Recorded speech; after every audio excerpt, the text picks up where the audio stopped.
This is Dr. Job Mogire. I'm a practicing cardiologist. And one of the things I struggled a lot with when I was in medical school was learning how to interpret EKGs with confidence. And so as I set myself up to begin producing content in this area consistently, I am testing my equipment. And I wanted to start off by sharing one or two examples of EKGs as I test the equipment and figure out what system will work best in sharing this knowledge. And I will share this content on this channel that I just started recently called MedWave. So if you are interested in learning EKGs with confidence, subscribe and turn on the notifications. I'm testing this equipment for the first time, so I presume on the screen you can see an EKG that is shared. And you can tell from the word go that it is rather fast. Whether you are new to interpreting EKGs or you have some experience, I have created a system and a framework that will have something to add to your learning. Particularly if you are new, I promise you, within 21 days of reviewing the initial content that I have scheduled to record, you will become so confident in interpreting EKGs, it doesn't matter where you meet them. Let's look at this example that we have on the screen. The framework I will be sharing is called Master. I have recorded a video already that breaks it down, and I will be sharing that as soon as I feel comfortable with the equipment I am testing. But Master is the framework, and it is meant to make the process of learning to interpret EKGs active, so that you don't just acquire the knowledge, but you acquire skills. You develop muscle memory, so that every time you see an EKG, just like when you get on a bicycle, you don't have to think, oh, how do I ride this bicycle? You pick an EKG and you don't have to think, how do I interpret this? Because you did not just learn the knowledge, which you can forget. You developed skills, you developed muscle memory, mental memory, pattern recognition that you can call at any time. The Master framework is an active learning process. And each of the letters stands for an action that you have to take. The first one, M, is measure heart rate. Second is assess rhythm. That is the A. S is scrutinize the intervals. And T is trace the axis. E is examine the waveforms. And R is review the extras. I have a full separate video that will break this down. I promise you, you use this system in interpreting even just 50 EKGs, it becomes a second nature. It becomes a skill you can use anytime. Let's apply this system, this framework, to the EKG that you can see on the screen. Measure the rate. There are 3 different methods you can use to measure the heart rate. And those 3 methods, the first one is called the 300 method. The second is called the 1500 method. And the third one is called the 10-second method. Each of them have their own strengths and weaknesses, but overall, once you learn these 3, you have a set of tools. You can look at an EKG and calculate the heart rate. I want us to use the 10-second method. In the video that I've talked about, I go into details about all of them, but let's use the 10-second method. How does the 10-second method work? You count the number of R waves on the EKG. You multiply that by 6. That gives you the heart rate. So how many R waves do we have on this EKG? In other words, how many QRS complexes do we have on this EKG? 1, 2, 3, 4, 5, 6, 7, 8, 9, 10, 11, 12, 13, 14, 15, 16, 17, 18, 19, 20. So we have 20 R waves multiplied by 6 gives you a heart rate of 120 beats per minute. I want you to ask the question, why do we multiply by 6? And that's a question I answer in detail in the next video. But we multiply by 6 because the duration of one EKG from the beginning to the end is 10 seconds. So in other words, if we were going by 20, we have 20 beats per 10 seconds. If we want to convert seconds to minutes, we have to see how many times does 10 seconds go into 1 minute. And that happens to be 6 because it is 60 minutes. 60 seconds divided by 10 gives you the heart rate in minutes. So you take the number of R waves, multiply by 6. In other words, the number you count of the R waves is the R waves per 10 seconds. So that's the heart rate per 10 seconds. For you to make it heart rate in beats per minute, you multiply by 6. So that is measure the heart rate, and we've just used one of the methods that is covered in the master framework. We have used the 10-second method, but we also have the 300 method and the 1500 method. That is the first step, measure the rate. Second is assess rhythm.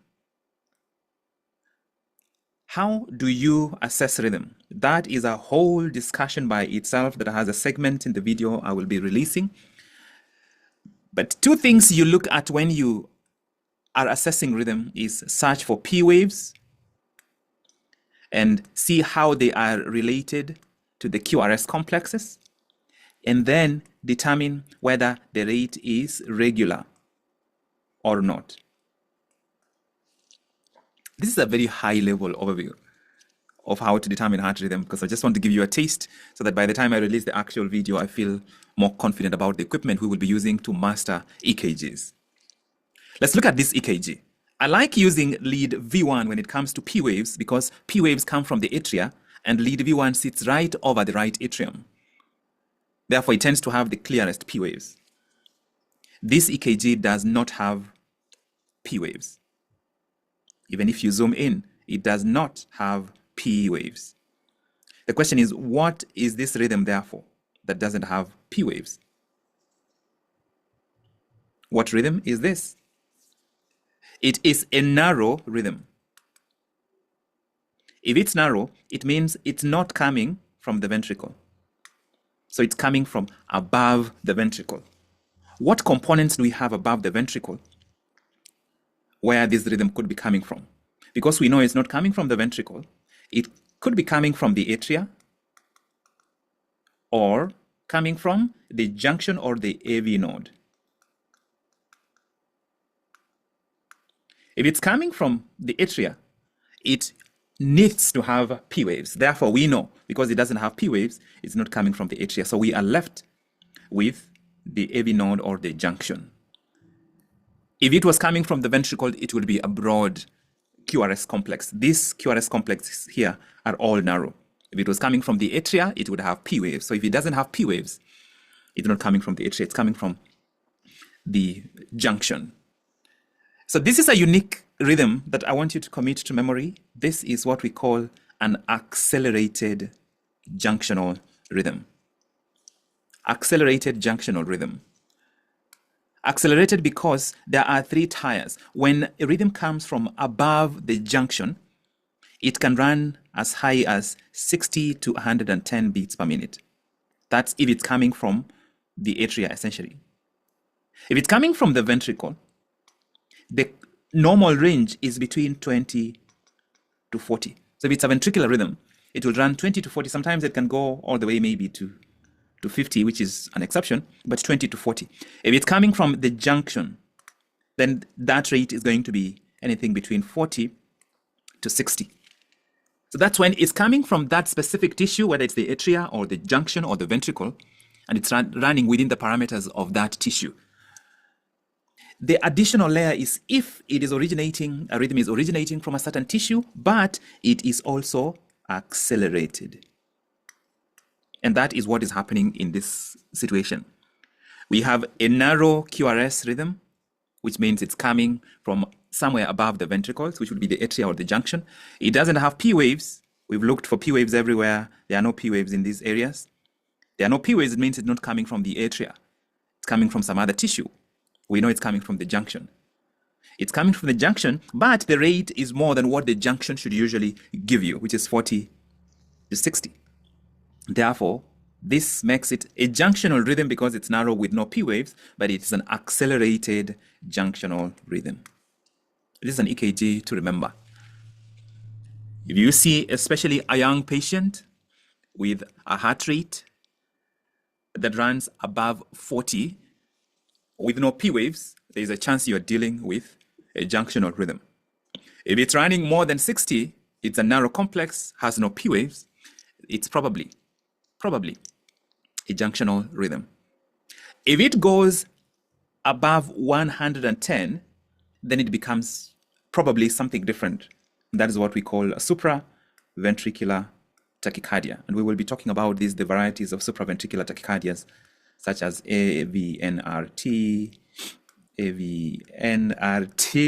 AVRTs. We'll talk about all these in the subsequent videos. But so I want you to remember this EKG. This EKG represents an accelerated junctional rhythm. This EKG was obtained in a young patient, 44-year-old female, who presented with palpitations to the emergency room. And this rhythm broke off by itself. Then subsequently, she was diagnosed of a viral upper respiratory tract infection. Something was irritating her conduction system, leading her to develop this rhythm. What are the other things that you notice on this EKG? That is where you continue to use the master framework. We have looked at measuring the rate, we have assessed the rhythm, scrutinize the intervals. Now, this may not be an ideal example for exploring the S, scrutinize the intervals, but here you are looking at what the intervals are doing, the PR, the QRS, the ST, the TP, all this, the QT, all these intervals. So looking at, if there was a P, we would be looking at the PR interval, so there's no PR interval in this case. The QRS, we already know that the QRS complex in this case is narrow. The ST segment, and particularly you are looking to see whether there is any unusual prolongation or shortening.